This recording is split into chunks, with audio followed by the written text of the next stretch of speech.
वह शिष्य जिसे मृत्यु छू न सकी।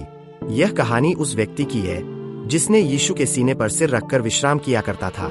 जब अन्य सभी प्रेरित शहीद हो रहे थे, कोई सूली पर चढ़ाया जा रहा था तो किसी का सिर कलम किया जा रहा था, तब यूहन्ना एक जीवित गवाह के रूप में अडिग खड़े थे। समय था पहली शताब्दी का अंत। रोम का सम्राट डोमिटियन ईसाइयों के बढ़ते प्रभाव से आग बबूला था। उसने आदेश दिया कि इस प्रेरित को हमेशा के लिए खामोश कर दिया जाए। किंवदंतियों के अनुसार यूहन्ना को पकड़कर रोम के पोर्टा लैटिना ले जाया गया। वहां एक खौफनाक दृश्य तैयार था। एक विशाल कड़ाही में खौलता हुआ तेल उफन रहा था। सम्राट का मानना था कि यूहन्ना की चीखें ईसाइयों के मनोबल को तोड़ देंगी। जल्लादों ने यूहन्ना को उस उबलते तेल में फेंक दिया। भीड़ सांस रोककर खौफनाक अंत का इंतजार कर रही थी। लेकिन तभी कुछ ऐसा हुआ जिसने इतिहास को हिलाकर रख दिया। यूहन्ना उस उबलते तेल के बीच ऐसे खड़े थे जैसे वह शीतल जल का कोई झरना हो। उन्हें एक खरोंच तक नहीं आई। रोम के सैनिक और सम्राट स्तब्ध रह गए। जिस मृत्यु से पूरी दुनिया कांपती थी, वह यूहन्ना के सामने नतमस्तक थी। मौत के घाट उतारने में विफल रहने के बाद सम्राट ने उन्हें मारने का विचार त्याग दिया और उन्हें पतमोस नाम के एक निर्जन और पथरीले द्वीप पर निर्वासित कर दिया।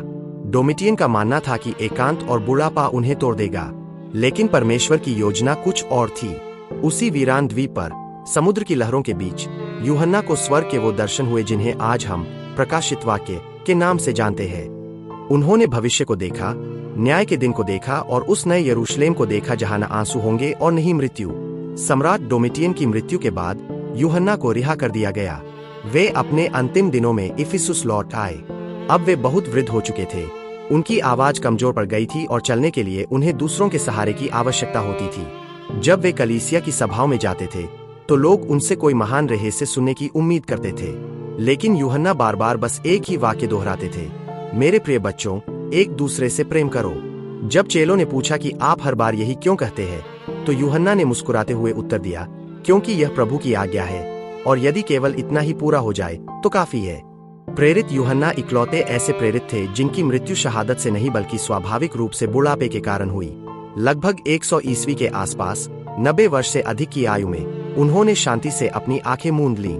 यूहन्ना की मृत्यु केवल एक जीवन का अंत नहीं थी, बल्कि एक युग का अंत थी। वे उन 12 प्रेरितों में से अंतिम कड़ी थे जिन्होंने साक्षात मसीह को देखा, छुआ और उनके साथ भोजन किया था। उनकी मृत्यु ने यह सिद्ध कर दिया कि परमेश्वर का वचन किसी भी सम्राट के तेल की कड़ाही या तलवार से बड़ा है। यूहन्ना ने सिखाया कि दुनिया की सबसे बड़ी ताकत तलवार में नहीं, बल्कि वह प्रेम है जो मृत्यु पर भी विजय प्राप्त कर लेता है। कहानी अच्छी लगे तो वीडियो को एक लाइक जरूर करें। God bless you.